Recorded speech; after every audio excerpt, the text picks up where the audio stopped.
Okay, so in my last class, I just started on PMMC constructions. Okay, so from the diagram, all of you are able to understand that in normally we can classify the PMMC in two type of structures. Okay, so first one you can say like the D'Arson walls of the horseshoe type magnet. Another one is known as the core magnets. Okay, in horseshoe type magnet, you can understand that the structure or the shape of the magnet, okay, it's look like a horseshoe.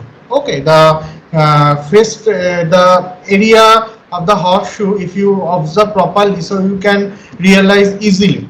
Okay, so the permanent magnet is connected over here. Okay, and it's the another path. This strip is connected the north and south pole of the permanent magnet, and in between no, poles of the permanent magnet, the cylindrical shapes, okay, cylindrical shapes moving coil structure you can observe over here. Okay, so for the holding purpose of the shaft, you can see like the two screw are there for holding the shaft. Actually three screws are there. Okay, so if you realize the structure, so shaft is in between this cylinder. Okay, and the pointer of the shaft is connected over here. Okay, so you can see, you can observe like that matter. Okay, so that's why it is called horseshoe type magnet, because the shape is look like a horseshoe. In case of core magnet, you can see like that the permanent magnet shape is like a circle. Okay, you may realize it like a two cylinders are there inside the cylinder. The inside one cylinder is known as what? It is known as the moving coil, and the outside, that soft iron cylinder, is holding the permanent magnet. So that white color portion you can see, so it is called the permanent magnet. Okay, so and the spring is there for providing the controlling torque, the pointer is there for providing the deflecting torque. Okay, so if you see, if you realize that figure 2 side one, so you can see like that the moving coil, the middle one is normal known as moving coil, and the permanent magnet, moving coil and the permanent magnet also hold on that soft iron cylinders. Okay, so here you can understand the torque equations. Normally we know about the definition of the torque. Torque means force into the minimal distance from the center. So normally it is radius. Okay, so you can observe the, if you know about the basic principle of that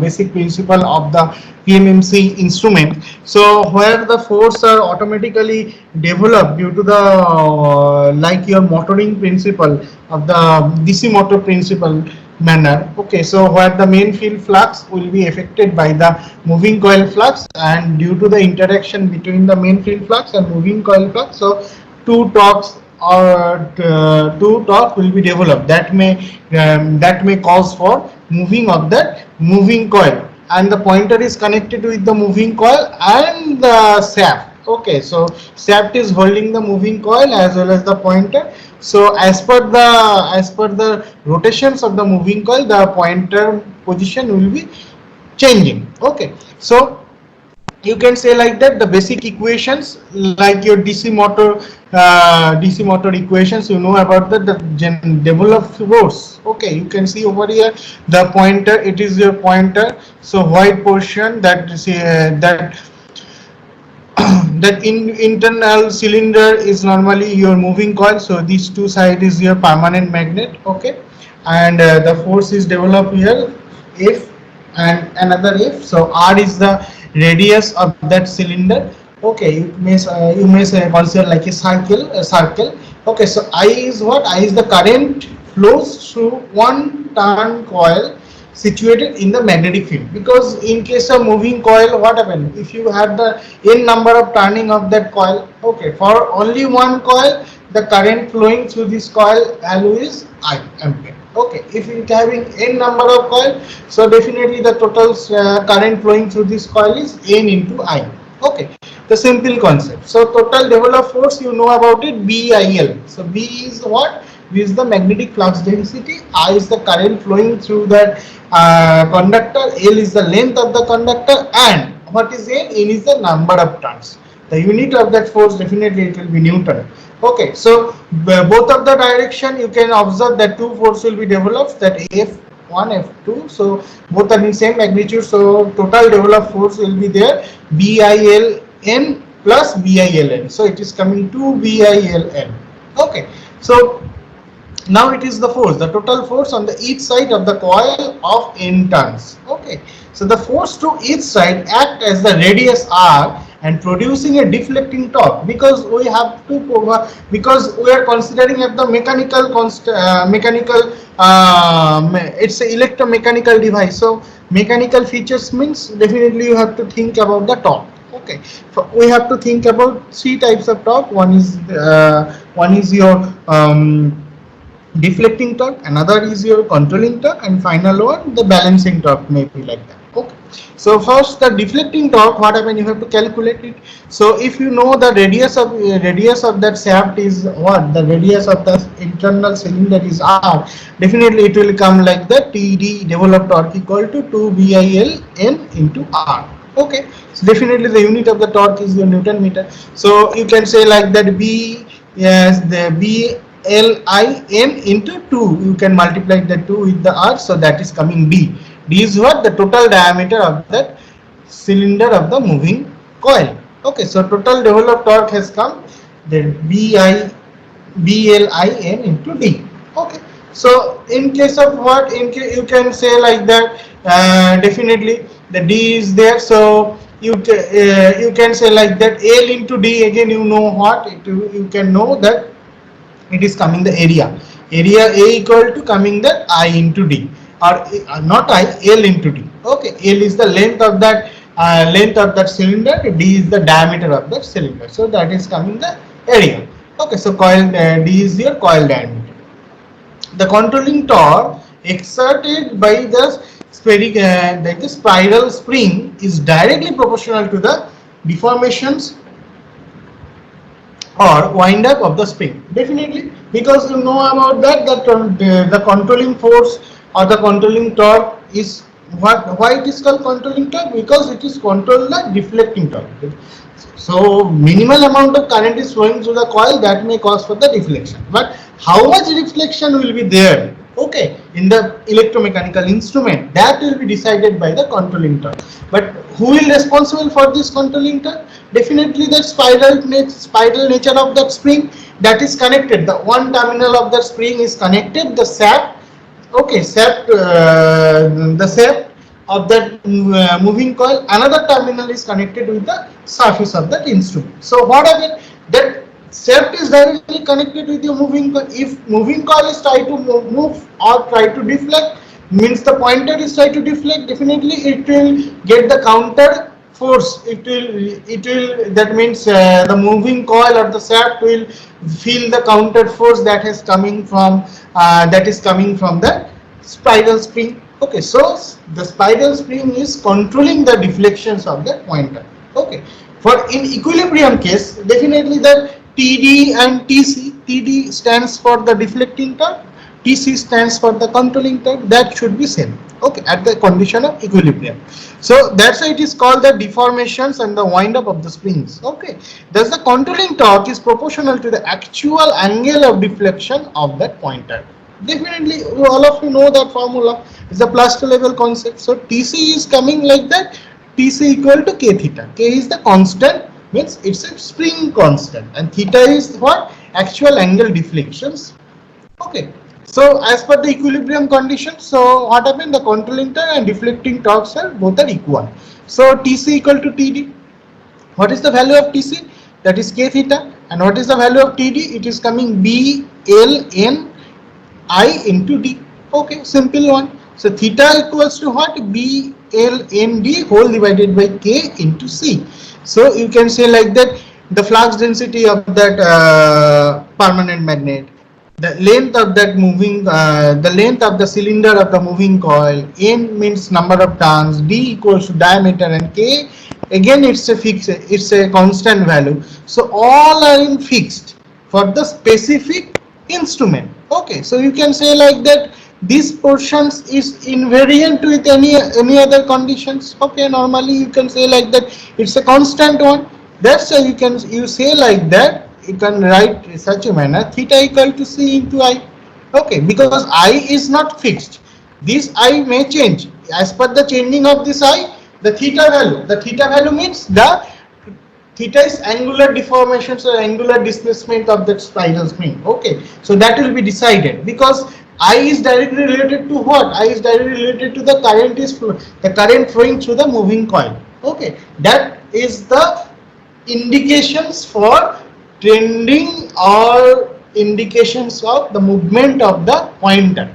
That is the basic phenomena cause for the deflecting torque. And theta is what? The spiral, it is spin constant, it's the angular displacement of the spiral spring. Okay, so both are what? Both are countering each other or both are interacting each other.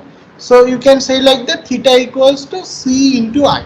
How is it coming? I have already discussed. So theta is directly proportional to the I. So from this expression, you can say like that the point of deflection is always proportional to the coil current. Which type of coil current? Moving coil current.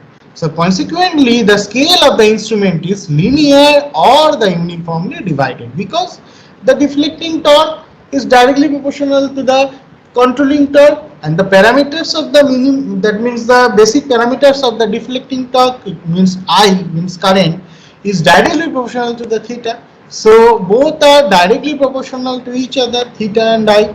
So the scaling of that instrument is linear in nature or they are in uniformly divided. Okay. So you can take this example, the simple problem. So all of you please note down to your classwork copy. So that one, the basic one example, you can just go through the statement of that example and try to solve it to the, the formula, solve it to your classwork copy. So what is written that formula? A PMMC instrument with a 100-turn coil has a magnetic flux density in its air gap B equal to 0.2 Tesla. Okay, so flux density is given, B is 0.2 Tesla. The coil diameter dimensions are D equals to 1 centimeter, A equals to 1.5 centimeter. Calculate the torque on the coil for a current of 1 milliampere. So you have to convert it in the, you have to convert all those components of the parameters, not like parameter, the electrical quantities, maybe dimensional quantities in the SI unit. So centimeter will be converted to the meter. Okay, because Tesla is the SI unit of that magnetic flux density. Okay, simple concept. So 1 centimeter, if you go make it in meters, so it is coming 1 into 10 to the power minus 2. Okay, am I right? And L equals to 1.5 centimeter. So it is coming L equals to 1.5 into 10 to the power minus 2. 1 milliampere means 1 into 10 to the power minus 3 ampere. Okay. So you know the formula TD. TD equal to BLIN into D. You know the value of B, it is 0.2.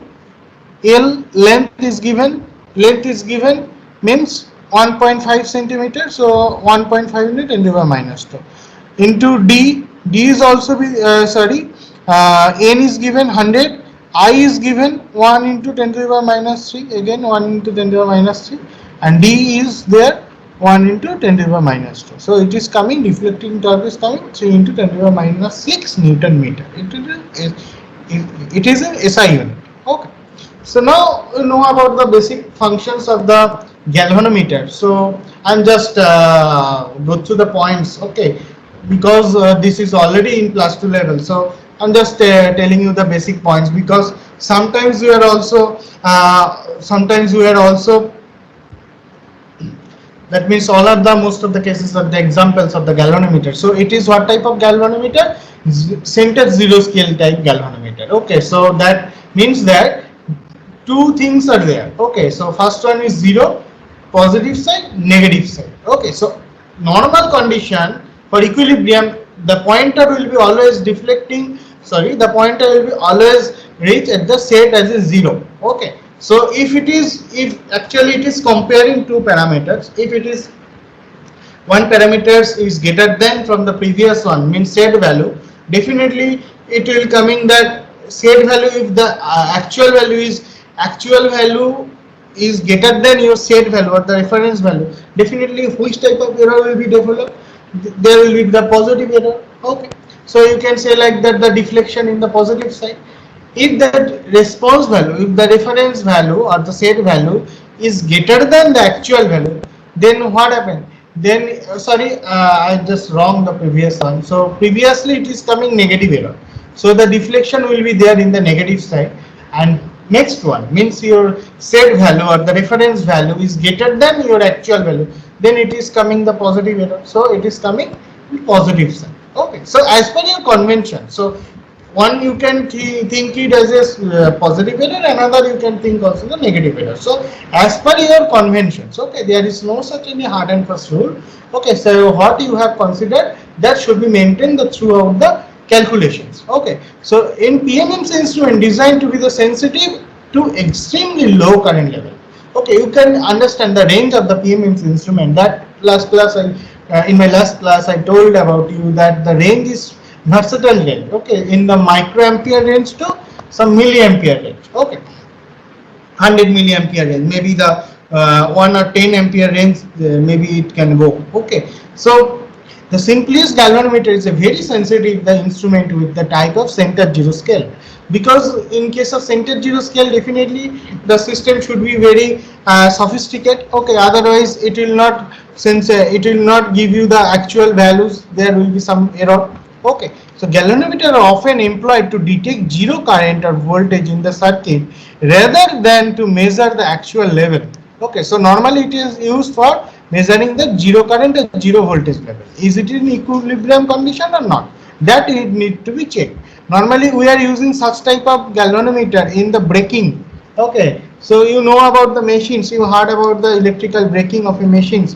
Normally regenerative braking we have used such kinds of meter. Okay, so where we need to find that current directions. In if it is in motoring condition, the current direction will be reversed from the generating condition. So both of the cases, what happened? Motor generator both are operation so only the equation has changed, means the direction of current has changed. Okay, if we consider that current as a reference, definitely normally zero conditions means it is zero, means there is no changing of the direction.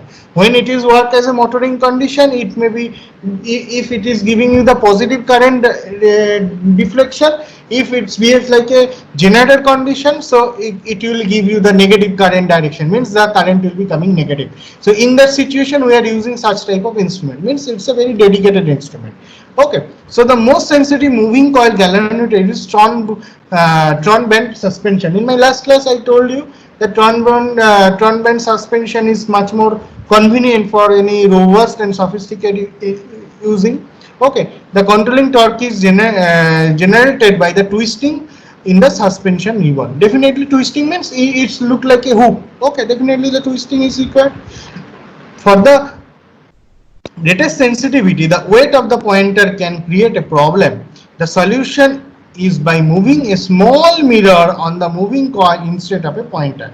Definitely you can use some of the mirror, because one lamp is there. If you see the configuration, so one light is there. Okay, so one mirror you have placed over the moving coil. Okay, the shaft of the moving coil, then light is reflecting that mirror and coming from the scale, because pointer having some of the inherent weight. Okay, so for very sophisticated application, so pointer also vibrating in its own positions. Okay, that may cause for oscillations. Okay, so if the pointer is fixed over there, so if there is no pointer, no issue, you need not to introduce some of the balancing weight also. Okay, because the balancing weight means the balancing weight is introduced only for removing or the damp out the vibrations of that pointer. So if there is no pointer, so there will be no problem of that balancing weight. So pointer having its own weight, own inertia. Okay, so you can omit such points. So one mirror you can face over here, placed over the moving coil, and the light beam, the position of the light beam has not been changed, so it will be reflected to the mirror and coming to the scale. Okay, so you can measure perfectly. Okay, very sophisticated instrument, we can use such kinds of arrangement. Okay, so instead of a pointer we are using the mounting a small mirror. Okay, For an adjustable shunt resistor, normally where is it used? For protecting the coil of a galvanometer from the destructive excessive current levels that I already discussed in the first day of this module 2 discussion. Okay, means PMSC discussion. So normally we are having every measuring instrument having some inherent resistance. Okay, so that there is some, in ideal cases there is no resistance. Okay, but definitely in the practical conditions definitely there is some presence of measuring resistance. Okay, so sometimes what happens that measuring resistance, it having one benefit as well as one disadvantage. Benefit means what happened, so minimal amount of current. Okay, so if it is flowing through this measuring instrument, it can protect.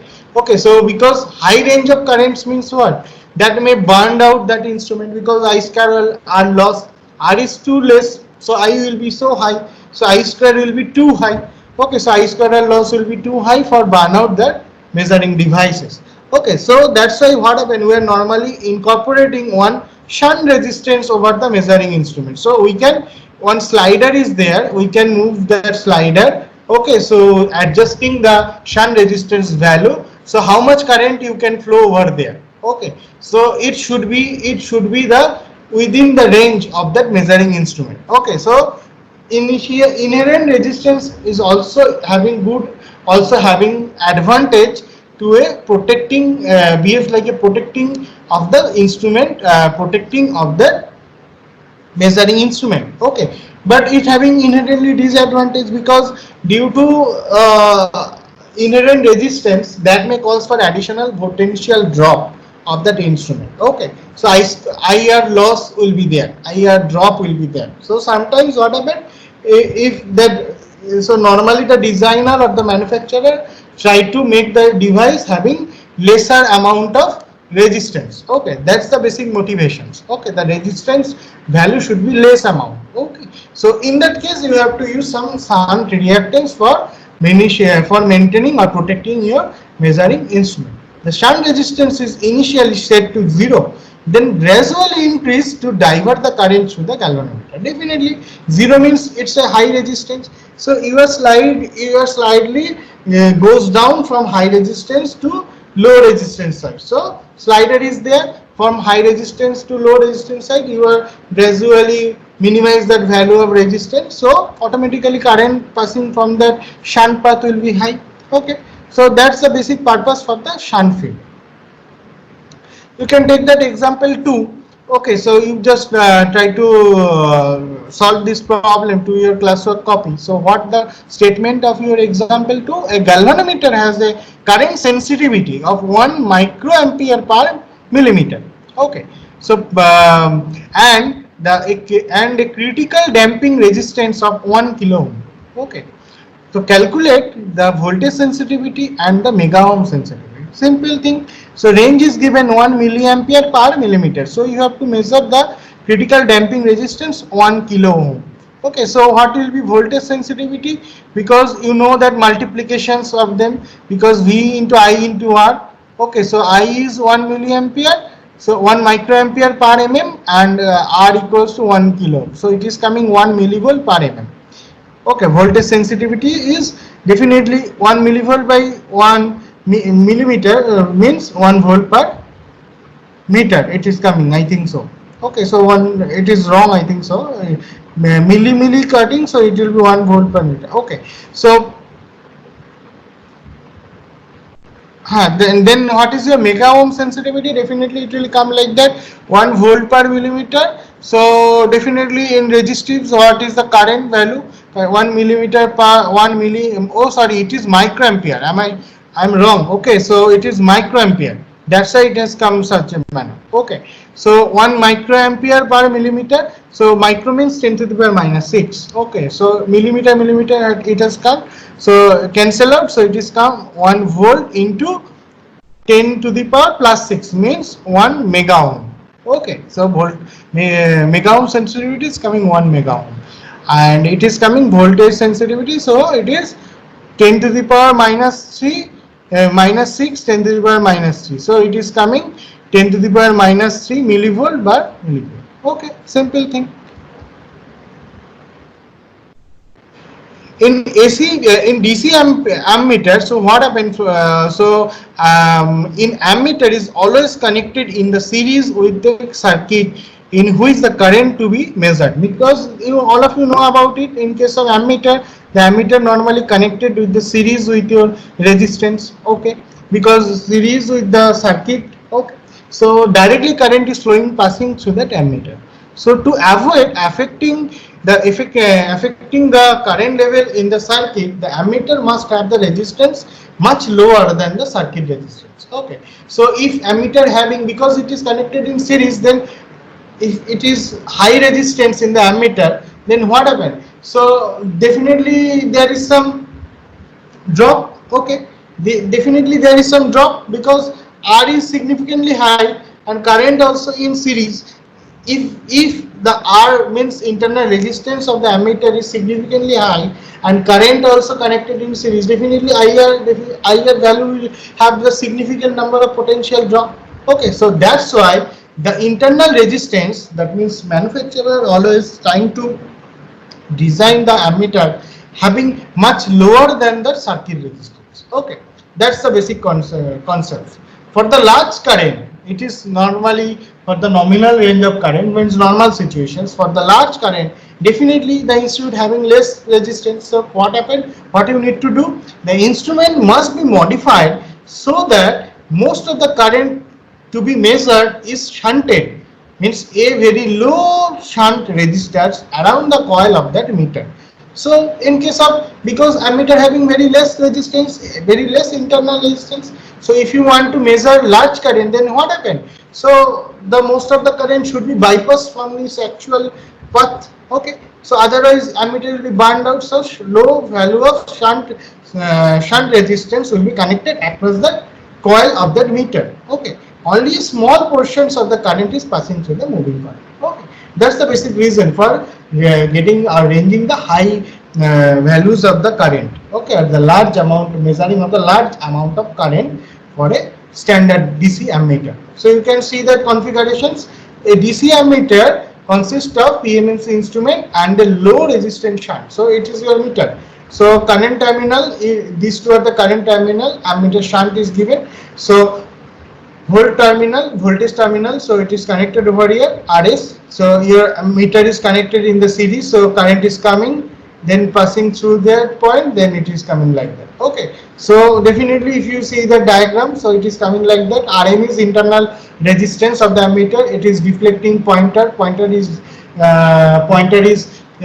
the symbol of the pointer. Okay, then what happened? Then shunt resistance path is there. Okay, that is protecting the overcurrent. It should not be passing through that measuring resistance path. Okay, that means ammeter resistance, internal resistance. So Vm is your voltage appear across that ammeter and that shunt field. So what happened? Vs and Vm both should be same because voltage source is connected across that to across the shunt field and the meter with that means meter field. Okay, so VSH means shunt voltage, it is coming what? ISH into RSH, and Vm equals to Im into Rm. Definitely it is simple. So what is the value of RSH? So you need to calculate the value of RSH. Okay, so RSH is coming Im Rm whole divided by ISH. So what is the value of ISH? ISH means the shunt field current, shunt current. So it is coming I minus the total current minus measuring current that is reflecting through this pointer. So you can directly calculate that value. So the value of ISH is coming total current I minus Im. So what is the value of RSH? It is coming, you can replace that ISH by I minus Im. So Im Rm whole divided by I minus Im. So you can rearrange that equation also.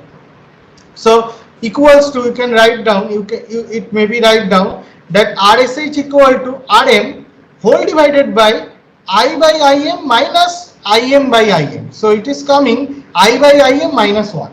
Okay. So if that I by Im is any ratio, if you mention like a K, so it is coming like that K minus 1. So RSH equals to Rm whole divided by K minus 1. Okay. So one example is there. You can solve that example. What is written like that?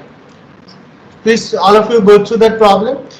How is it written? A PMMC instrument has FSD means full scale deviation. Okay, that means deflection, full scale deflections. Okay, the maximum measuring range. Okay, of 100 microampere and a coil resistance of 1 kilo ohm.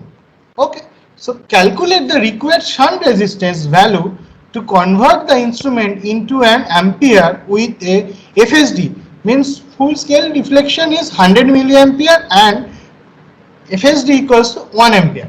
Means your maximum scale deviations or deflection range of that given ammeter is 100 microampere, but you have to measure that high range of current, that the maximum you have to use it for the full scale deflections of 100 milliampere and the 1 ampere. So how do you measure it? You have to calculate. So what is the value of shunt field resistance? So RSH. Okay, so in first case you can consider FSD equals to 100 milliampere, you know about it. So VM, so you can say like the total current I equal to IM plus IS. IS means shunt field current. RS is the resistance of shunt field current. RM is the coil resistance. Okay, VM is what? VM is the total voltage appear across that ammeter. Okay, it also same with the voltage appear across the shunt field. So VM equal to IM RM. So what is the value of IM? IM equal to 100 microampere and RM equals to what? 1 kilo ohm. So it is coming 100 millivolt. That means the total value of VM is 100 millivolt. So total current I equals to IS plus IM. What is the value of I? I is given that 100 milliampere for condition 1 because FSD is 100 milliampere. So first condition you have to use that scale to measure 100 milliampere. So I equals to IS plus IM. So IS is your shunt field current, IM is the main IM is what? The measuring current. Okay, so what is the value of IS? Means shunt current. So IS equals to I minus IM. I equals to 100 milliampere minus IM equals to 100 microampere. So 100 microampere means 100 into 10 to the power minus 6. If any calculations mistakes is there, definitely you can arise that point. Okay, so you have to convert it. 100 microampere means 1 milliampere because 100 into 10 to the power minus 3 and 10 to the power minus 3 milliampere. So it is coming 0.1. Okay, 0.1 milliampere. 100 microampere means 0.1 milliampere. So it is coming 99.9 milliampere. So what is the value of RS? So RS equals to IM RM whole divided by I minus IM. So I minus IM is what? 99.9 milliampere. What is the VM? IM RM equals to means what? VM, it is coming VM is 100 millivolts. So 100 millivolt whole divided by 99.9. So it is coming 1.001 ohm. So millivolt will be cancelled. So it is millivolt, milliampere, milli cancel. So it is coming like that. Ohms. Okay, so 1.001 ohms. Okay, that you have to measure. Second condition, if FSD is 1 ampere, so simply think VM will be same 100 millivolt. IS equals to I minus IM. The value of I is 1 ampere and IM is 100 microampere. So 100 microampere means 100 into 10 to the power minus 6 ampere. So it is coming 999.9 milliampere. Okay, so how that value has come? Okay, so 1 ampere means 1000 milliampere and 100 microampere means it is coming 0.1 milliampere. So it is coming 999.9 milliampere. So what is the value of RS? RS is coming VM by IS. So you know the value of IS. So it is coming 0.1001 ohm. Okay. So the calculation is very simple. Next example. An ammeter has PMMC instrument with a coil resistance of RM equals to 99 ohm. Okay, and FSD current of 0.1 milliampere. Okay, shunt resistance RS is written RS equals to 1 ohm.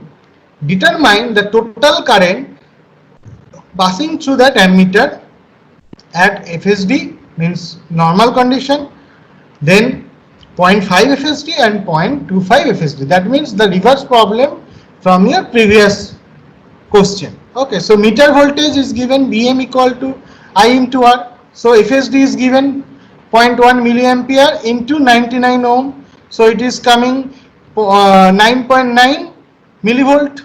Okay, and ISR is equal to Vm. You know the value of Vm. Vm equals to what? 9.9 millivolt. RS value equals to what? 1. It is given for condition 1. RS equals to 1 ohm. So it is coming 9.9 milliampere. For total current, I equals to what? Im plus Is. So total current is 10 milliampere. So that is your FSD. So you have to calculate the full scale deflection. So it is your FSD. The range of that full scale deflection in the range of that ammeter. Okay. So that is 10 milliampere. So you have to calculate it for 0.5 FSD. So what will be the calculation in 0.5 FSD? So Im equals to fixed. Im equals to 0.5 into what? 0.5 into 10 milliampere. Okay. Sorry, it is given current. FSD current is 0.1 milliampere. So 0.5 into 0.1 milliampere. So it is coming 0.05 milliampere. Vm equals to what? Im into Rm. So it is coming like that. Im into Rm means you can replace the value of Im. It is coming 0.05 milliampere into 99 ohm. So it is coming 4.95 millivolt. So Is equals to Vm by Rs equals to 4.95 millivolt whole divided by 1 ohm. It is coming 4.95 milliampere. So total current is coming total current is Is plus Im. You can add both of them. It is coming 5 ampere. Okay. So 5 milliampere. So you can say like that. If FSD is 1, so it is coming 10 milliampere. If it is 0.5 FSD, means you can say like that 0.5 into means 0.5 multiplied in your full FSD. So it is coming, you can say like that, half of that one. 0.5 means half. That means half into FSD equals to coming half into FSD is 10 milliampere. It is 5 milliampere. Directly you can cross check the value if you are right. 0.25 FSD means it is 25% of the full FSD. It means full scale deviation. So full scale deviation is 10 milliampere. So 25% of the full scale deviation means 1/4 into 10 milliampere. So it is coming 2.5 milliampere. So you can cross check it by this thing one line. This is our convention. So you can use the standard state. So Im equals to 0.25 into 0.1 milliampere. So it is 0.1 milliampere FSD given. So 0.25 FSD means 0.25 into total FSD. That's why 0.25 into 0.1 milliampere. In the second case, 0.5 FSD means 0.5 into 0.1 milliampere. So that's why you can write such thing. So Vm also you can calculate the same manner.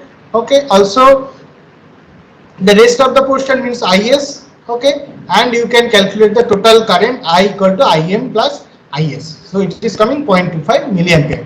You can cross check each and every steps in your classwork copy. Okay, so when you will submit it, today is the last date for submissions of the module 1 classwork. When you are going to submit that electromechanical device class notes, so that time you have to submit all those mathematical steps, everything. Okay. Thus, the ammeter scale may be calibrated linearly from 0 to 10 milliampere. So it can conclude from this problem. So if it is 0.3 FSD means you have to multiply 0.3 with your 10 milliampere. Okay, so simple thing. So next one is your swamping. Next one is your ammeter swamping resistance. So what do you mean by that swamping resistance? Normally, the moving coil in a PMMC instrument is one with thin copper wire, and its resistance can change significantly when the temperature changes.